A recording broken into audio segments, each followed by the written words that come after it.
नमस्कार, नमो नारायण भक्तों, स्वागत है आप सभी का। भक्तों, 14 जुलाई 2025 सोमवार को गजानन संकष्टी चतुर्थी है। भक्तों, गजानन संकष्टी चतुर्थी की बहुत विशेष महिमा हमारे धर्म ग्रंथों एवं पुराणों में बताया गया है। ऐसा कहते हैं कि जो व्यक्ति गजानन संकष्टी चतुर्थी का व्रत करता है, उसके जीवन के संपूर्ण विघ्न, बाधा, कष्ट, पीड़ा, दुख सब समाप्त हो जाते हैं और गजानन गणपति के आशीर्वाद से, कृपा से उसका जीवन सुखमय, आनंदमय और वैभव वाला होता है। भक्तों, गजानन संकष्टी चतुर्थी का व्रत सभी को करना चाहिए। भक्तों, पूर्णिमांत श्रावण मास के कृष्ण पक्ष में पड़ने वाली चतुर्थी को गजानन संकष्टी चतुर्थी कहते हैं। गजानन, गज धन आनंद। गज मतलब होता है हाथी और आनंद मतलब होता है मुख। हाथी के मुख वाले गणपति की पूजा करने से सभी मनोकामना पूर्ण हो जाती है और जीवन सुखमय, आनंदमय होता है। ऐसा हमारा धर्म ग्रंथ एवं पुराण कहता है। तो एक मास में 2 चतुर्थी आती है।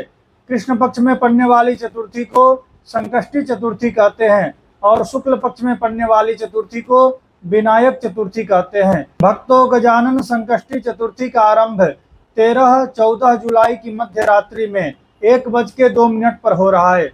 गजानन संकष्टी चतुर्थी की समाप्ति 14 जुलाई 2025 सोमवार को रात्रि 11:59 पर हो रहा है।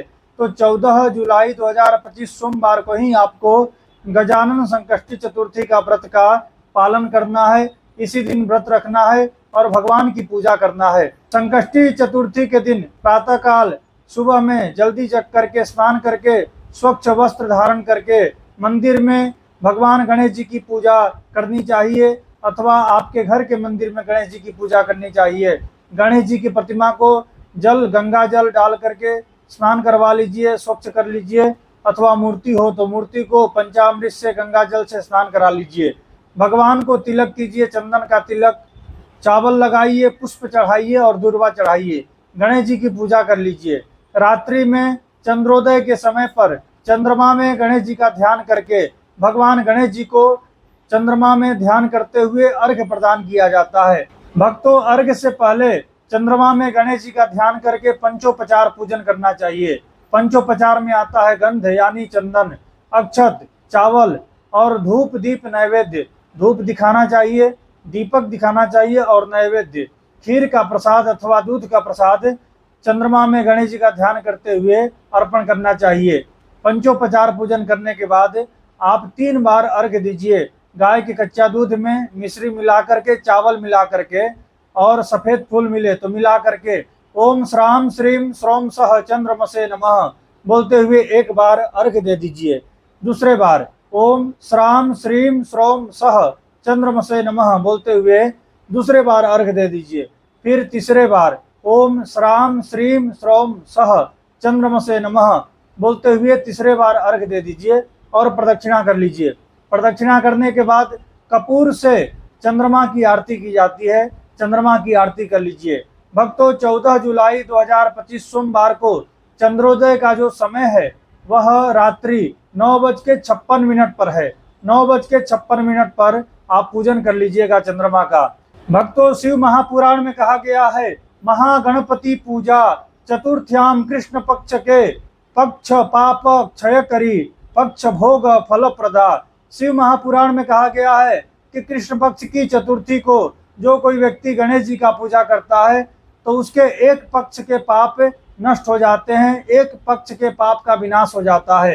एक पक्ष यानी 15 दिन के पाप का विनाश हो गया, नष्ट हो गया 15 दिन का पाप, और बाकी के जो 15 दिन यानी दूसरा जो एक पक्ष है वह उत्तम फल और भोग रूपी फल प्रदान करने वाला बन जाता है। इसलिए शिव महापुराण के अनुसार कृष्ण पक्ष की चतुर्थी को सर्वश्रेष्ठ माना गया है और इसका पूजा करने से अच्छे घर और वर की प्राप्ति होती है। इसका व्रत कन्याओं को करना चाहिए जिनका विवाह नहीं हो रहा है। इसका व्रत युवाओं को, भाइयों को करना चाहिए जिनका विवाह नहीं हो रहा है। जिन माता बहनों का विवाह हो गया है और विवाह के बाद संतान नहीं प्राप्त हो रही है तो संतान के प्राप्ति हेतु भी यह चतुर्थी का व्रत करना चाहिए। और विनायक चतुर्थी अपने आप में अद्भुत है, श्रेष्ठ है और सभी प्रकार का उत्तम फल प्रदान करने वाला है। तो यह व्रत आप सभी अवश्य करें। भक्तों, मुद्गल पुराण में गजानन गणपति के प्रागट्य की कथा संक्षिप्त रूप में बताई गई है। भक्तों, प्राचीन काल की बात है। लोभासुर नामक एक दैत्य था।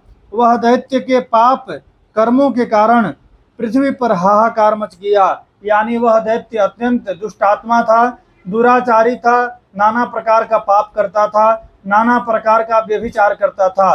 लोभासुर दैत्य बहुत ही ज्यादा क्रूर था और बहुत ज्यादा पापी था। वह लोभासुर दैत्य के पाप के कारण पृथ्वी पर हाहाकार मच गया। तदुपरांत देवताओं द्वारा विधिवत आराधना करने पर, पूजन करने पर भगवान गणेश गजानन के रूप में प्रकट हुए। यानी भगवान गणेश ही गजानन के रूप में प्रकट हुए थे।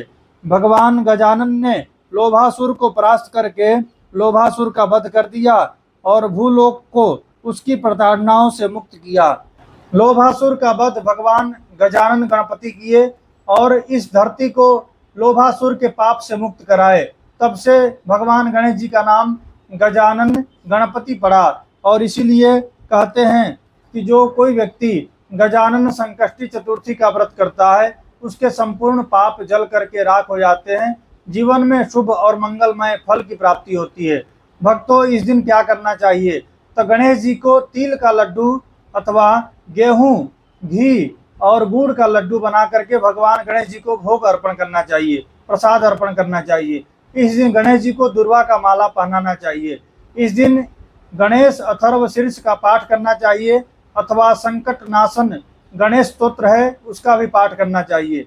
भक्तों, इस दिन गणेश जी को सिंदूर का टीका लगाना चाहिए, तिलक करना चाहिए। इस दिन गणेश जी महाराज को चावल अर्पण करना चाहिए। जो लाल गुड़हल का फूल होता है वह गणेश जी को अर्पण करना चाहिए। गणेश जी के चरणों में मूंग अर्पण करना चाहिए। गणेश जी के सामने एक घी का दीपक जला करके गणेश जी की आरती और पूजा करना चाहिए। भक्तों, इस दिन समी पत्र गणेश जी के ऊपर अर्पण करना चाहिए और इस दिन मूंग का दान करना चाहिए। जो गरीब हैं, ब्राह्मण लोग हैं अथवा मंदिर में आप मूंग का दान कीजिए। इस दिन कबूतरों को मूंग का दाना डालना चाहिए। मूंग को भिंगा करके रख दीजिए। जब मूंग भींग जाएगा तब आप वह मूंग ले जा करके कबूतरों को डाल दीजिएगा। इससे क्या होगा कि आपके जीवन के जो ऋण होंगे वह ऋण आपके जीवन से दूर हो जाएंगे। आपके जीवन के जो भी विघ्न बाधा होंगे वो सब दूर हो जाएंगे और भगवान गणेश जी के आशीर्वाद से सभी प्रकार का मंगलमय फल, शुभ फल की प्राप्ति आपको होगी। भक्तों, यह वीडियो आपको अच्छा लगा हो तो आप इसे लाइक कीजिएगा। हमारे चैनल पर नए हैं तो आप इसे सब्सक्राइब कर लीजिएगा, बेल आइकन को दबा देवें ताकि मैं कोई भी वीडियो अपलोड करूं उसका नोटिफिकेशन आप तक पहुंचे। आप सभी को श्री हरि, आप सभी को नमो नारायण। ओम श्री मात्रे नमः।